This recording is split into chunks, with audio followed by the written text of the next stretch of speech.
दोस्तों, आज के इस वीडियो में हम बात करेंगे वोडाफोन आइडिया की, जो कि एक टेलीकॉम शेयर है। और वोडाफोन आइडिया ने काफ़ी इन्वेस्टर्स का जो है अपनी तरफ माइंडसेट अट्रैक्ट किया हुआ है। तो लोगों ने जब वोडाफोन आइडिया में काफ़ी पैसा लगाया हुआ है इस शेयर में। एक तो इस शेयर का जो प्राइस है वो काफ़ी छोटा है, काफ़ी सस्ता शेयर दिखता है, 10 रुपये के आसपास, 11 रुपये के आसपास। और काफ़ी लोगों ने, काफ़ी रिटेल इन्वेस्टर्स ने इसमें पैसा लगाया कि ये पैसा उनका अ, जल्दी ये डबल हो जाएगा या ट्रिपल हो जाएगा, क्योंकि ये 10 रुपये का शेयर 20 का हो जाएगा, 30 का हो जाएगा जल्दी। इसे डबल या ट्रिपल होने में ज़्यादा वक्त नहीं लगेगा। लेकिन ये जानने से पहले कि आपका प्राइस ये कम है और ये जल्दी डबल या ट्रिपल हो सकता है, ये जानने से पहले आप ये जान लें कि वोडाफोन आइडिया की हालत क्या है, इस कंपनी की हालत क्या है, और ये कंपनी प्रॉफिट कैसे कमा सकती है, और इसका इशू क्या है। एक्चुअली अभी आपने सुना होगा एजीआर का इशू चल रहा था। सुप्रीम कोर्ट ने एजीआर मामले में वोडाफोन आइडिया को झटका दिया है। और पहले तो हम ये इशू समझते हैं कि एक्चुअली टेलीकॉम कंपनियों के साथ इशू क्या है, और क्यों ये जो है ज़्यादा प्रॉफिट करने में इन्हें प्रॉब्लम आएगी। और उसके बाद आप ये समझ सकते हैं कि आपको इस शेयर में क्या फैसला लेना है। तो देखिए, एजीआर यानी कि एडजस्टेड ग्रॉस रेवेन्यू। तो एडजस्टेड ग्रॉस रेवेन्यू क्या होता है कि टेलीकॉम ऑपरेटर्स होते हैं, जैसे कि वोडाफोन आइडिया हो गया या एयरटेल हो गया, जियो हो गया। तो ये कंपनियां बिजनेस करती हैं। ये कंपनियां जो है अपने, इनका एक टेलीकॉम इंफ्रास्ट्रक्चर होता है। तो जिसके लिए ये इन्हें लाइसेंसिंग फीस और जो ये सर्विसेज से इनकी जो रेवेन्यू होती है, जैसे एसएमएस चार्जिंग या कॉलिंग या डेटा से, तो डेटा यूसेज से, जो इन इन यूसेज से जो इनका रेवेन्यू जनरेट होता है, इस रेवेन्यू में जो है कुछ इन्हें फीस टेलीको डीओटी यानी कि डिपार्टमेंट ऑफ टेलीकम्युनिकेशन जो है, टेलीकम्युनिकेशन डिपार्टमेंट को पे करना होता है। तो ये जो रेवेन्यू का हिस्सा इन्हें डिपार्टमेंट ऑफ टेलीकम्युनिकेशन को पे करना होता है। तो एक्चुअली इस पे इशू चल रहा है 2000 के आसपास से। तो अर्ली 2000 में क्या हुआ कि टेलीकॉम ऑपरेटर्स जो भी थे, जैसे वोडाफोन आइडिया और एयरटेल और इनके बीच में, और डीओटी, इन दोनों के बीच में इशू चल रहा था।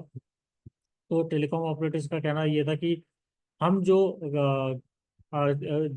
फीस वगैरह जो पे करेंगे वो इसी पे पे करेंगे कि पूरे इंफ्रा पे जो हमारी अर्निंग हो रही है, हम केवल उसी पे पे करेंगे।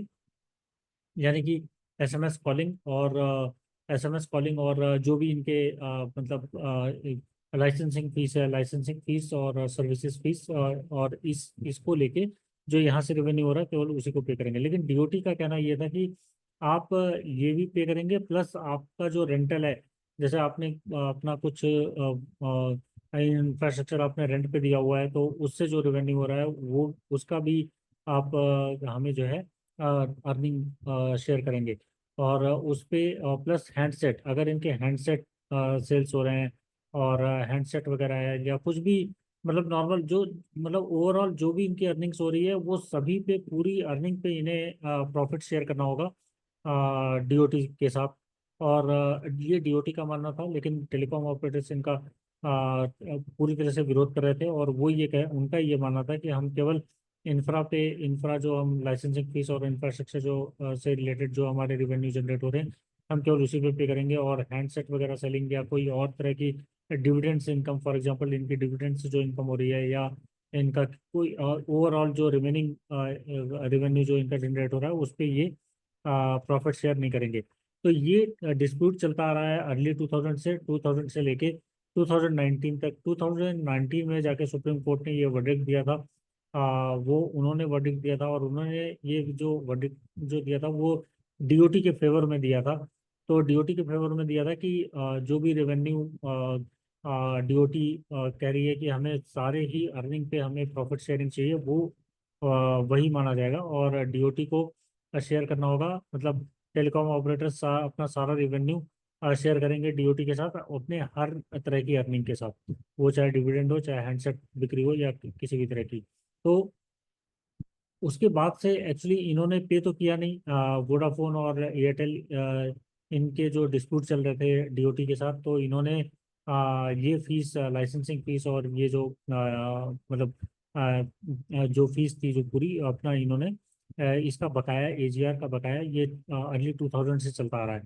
तो अर्ली 2000 से जो बकाया चलता आ रहा है उस पर पेनाल्टी वगैरह लग के और इंटरेस्ट पेनाल्टी कंटिन्यूसली डीओटी लगाता जा रहा है, और वो लगा के इनका जो अमाउंट हो गया है एयरटेल का 43,000 करोड़। 43,000 करोड़ एयरटेल को पे करना है डीओटी को। और उसके अलावा अगर हम वोडाफोन आइडिया के बात करें, तो वोडाफोन आइडिया के पास ऊपर जो बकाया है वो 60,000 करोड़ का है। तो 58,000 समथिंग का है, जो कि 68,000 करोड़ आप मान के चलिए। 60,000 करोड़ रुपए के आसपास उन्हें पे करना है एजीआर की रकम डीओटी को। तो जिसे 60,000 करोड़ रुपए की जो रकम जो पे करनी है, आप ये समझिए कि उसका प्रॉफिट कैसे जनरेट होगा। और उसे इस रकम को पेमेंट करने के अलावा उसके ऊपर जो प्रेशर बन रहा है वो अलग बन रहा है। जो पीएसए कंपटीशन का जियो और एयरटेल के साथ उन्हें compete भी करना है। फिर 5G में भी वो पीछे रह गए हैं। 5G में वो एयरटेल और जियो की तरह वो उतने मजबूत नहीं है जितने ये दोनों हैं। तो ये वोडाफोन आइडिया के लिए सर्वाइवल के लिए बहुत जो है कंपटीशन बहुत टफ है। और आप समझ सकते हैं कि एक ऐसी कंपनी जो इतने प्रेशर में जा रही है, आप उसमें कैसे इन्वेस्ट कर सकते हैं। और उसमें इन्वेस्ट करने का मतलब सोचना भी बहुत गलत चीज़ है। अगर आपको इवन इसमें अगर आपको फायदा भी हो जाए ना, तो भी आपको अपना एक प्रिंसिपल बना लेना चाहिए कि मतलब ऐसी कंपनी जो कि इतने मुसीबतों से फंसी हुई है और जिसपे अगर गवर्नमेंट ने कोई रियायत नहीं दी तो फिर मतलब उसकी हालत क्या होगी, तो आप समझ सकते हैं। तो ऐसी कंपनी में जाना ही क्यों। आपके पास शेयर मार्केट में इतने अच्छे शेयर्स हैं जो कि यहाँ पे आप फंसे रहेंगे, आप फिर वेट करेंगे कि गवर्नमेंट कुछ राहत दे, फिर हमारा प्रॉफिट आए। फिर उसमें और फिर वोडाफोन आइडिया को प्रॉफिट जनरेट करने में भी बहुत टाइम लगेगा। प्रॉफिट जनरेट करेगी वो अपनी, पहले तो वो 60,000 करोड़ रुपए वापस करेंगे। उसके बाद फिर वो प्रॉफिट जनरेट करना शुरू करेंगे। फिर उन्हें इनसे भी compete करना है, एयरटेल और जियो से। तो उनके लिए मतलब चीज़ें आसान नहीं होने वाली, उनके लिए बहुत मुश्किल चीज़ें होने वाली है। तो फिर आप ऐसी कंपनी में इन्वेस्टमेंट करने का सोचिए भी मत।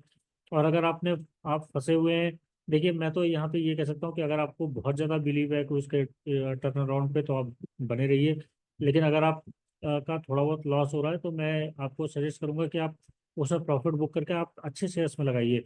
अभी भी मार्केट में बहुत अच्छे शेयर्स हैं जो यहाँ से इजीली डबल हो सकते हैं। मतलब आप सेलेक्ट कर सकते हैं सीडीएसएल वगैरह, सीडीएसएल जैसी कंपनी, सीडीएसएल सेलेक्ट करिए। और यहाँ पे मतलब ढेरों कंपनियां हैं, जैसे एलएनटी हो गई और आईटी कंपनी हो गई, अच्छी खासी आईटी कंपनियों में को आप सेलेक्ट कर सकते हैं।